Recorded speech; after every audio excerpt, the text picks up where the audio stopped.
Back to news. Breaking news చూస్తున్నాం. జపాన్లో CM Revanth Reddy 3వ రోజు పర్యటన కొనసాగుతుంది.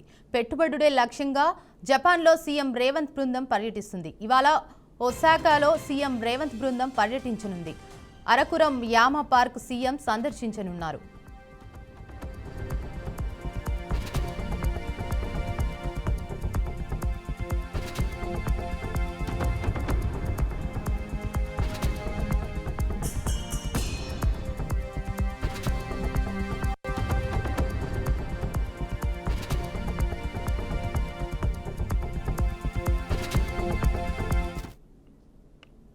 ఇవాళ సిట్ విచారణకు రాజ్ కసిరెడ్డి హాజరు కానున్నారు. హైకోర్టులో రాజ్ కసిరెడ్డి ముందస్తు బెయిల్ పిటిషన్ దాఖలు చేశారు.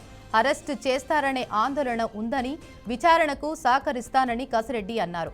ఐటీ సలహాదారుడిగా మాత్రమే పనిచేశానని, ఏపీ బేవరేజెస్ కార్పొరేషన్ లిమిటెడ్ వ్యవహారంతో సంబంధం లేదన్నారు. మరోవైపు మిథున్ రెడ్డికి సైతం ఇవాళే విచారణకు రావాలని నోటీసులు జారీ చేశారు. మిథున్ రెడ్డి హాజరవుతారా లేదా అనే అంశంపై ఉత్కంఠ నెలకొంది.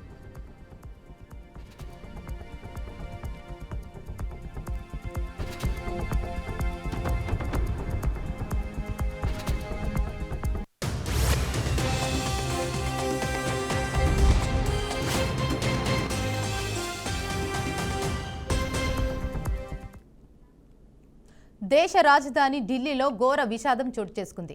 ముస్తాఫాబాద్ ప్రాంతంలో అరంతస్తుల భవనం ఒక్కసారిగా కుప్పకూలింది.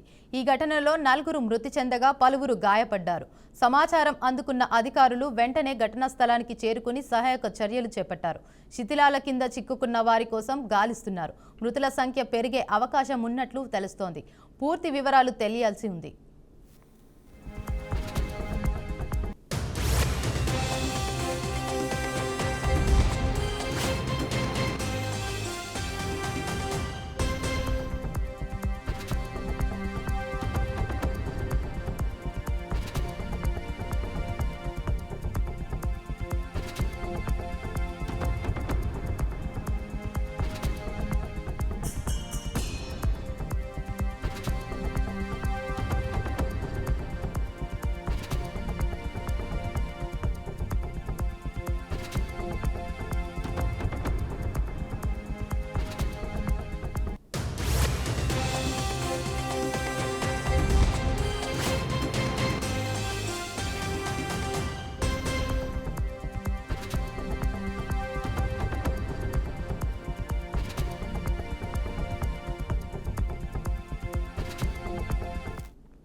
దేశ రాజధాని ఢిల్లీలో ఘోర విషాదం చోటు చేసుకుంది. ముస్తాఫాబాద్ ప్రాంతంలో 6 అంతస్తుల భవనం ఒక్కసారిగా కుప్పకూలింది. ఈ ఘటనలో 4 మృతి చెందగా పలువురు గాయపడ్డారు. సమాచారం అందుకున్న అధికారులు వెంటనే ఘటనా స్థలానికి చేరుకొని సహాయక చర్యలు చేపట్టారు. శిథిలాల కింద చిక్కుకున్న వారి కోసం గాలిస్తున్నారు. మృతుల సంఖ్య పెరిగే అవకాశం ఉన్నట్లు తెలుస్తోంది.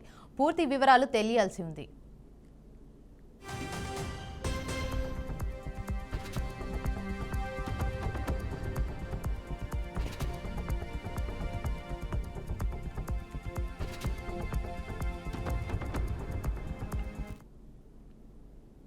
పశ్చిమ గోదావరి జిల్లా తాడపల్లిగూడెంలో జనసేన పార్టీలో 8 మంది వైసీపీ ఎంపీటీసీలు చేరారు. వారికి పార్టీ కండువా కప్పి ఆహ్వానించిన సినిమాటోగ్రఫీ మంత్రి కందుల దుర్గేష్ జనసేనలోకి ఆహ్వానించారు. కూటమి ప్రభుత్వం చేస్తున్న అభివృద్ధిని చూసి వైసీపీ ఎంపీటీసీలు జనసేనలో చేరారని మంత్రి తెలిపారు. ఎవరు ఏ పార్టీలో చేరినా అది కూటమి ప్రభుత్వంలో చేరినట్లేనని చెప్పారు. వైసీపీ పాలనలో కక్ష సాధింపు పాలన జరిగిందని, రానున్న రోజుల్లో చాలా మంది స్వేచ్ఛ వాయువులు పీల్చుకోవడానికి కూటమిలోకి వస్తారని కందుల దుర్గేష్ ధీమా వ్యక్తం చేశారు. ఈ పార్టీలో జాయిన్ అవుతున్నటువంటి 8 మంది ఎంపీటీసీలకు కూడా స్వాగతం పలుకుతున్నాను, అభినందనలు కూడా తెలియజేస్తున్నాను. ఇక్కడ ఎవరైనా సరే గమనించాల్సింది ఏంటంటే,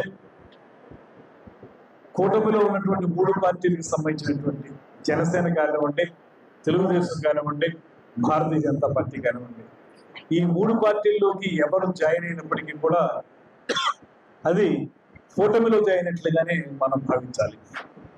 ఒక్కో సందర్భంలో ఒక్కొక్క పార్టీలో జాయిన్ అవ్వాలనేటువంటి ఆలోచన వారికి ఉండొచ్చు. ఇవి ఇప్పటివరకున్న బులెటిన్ అప్డేట్స్. చూస్తూనే ఉండండి బీఆర్కే న్యూస్ తెలుగుడి సత్తా.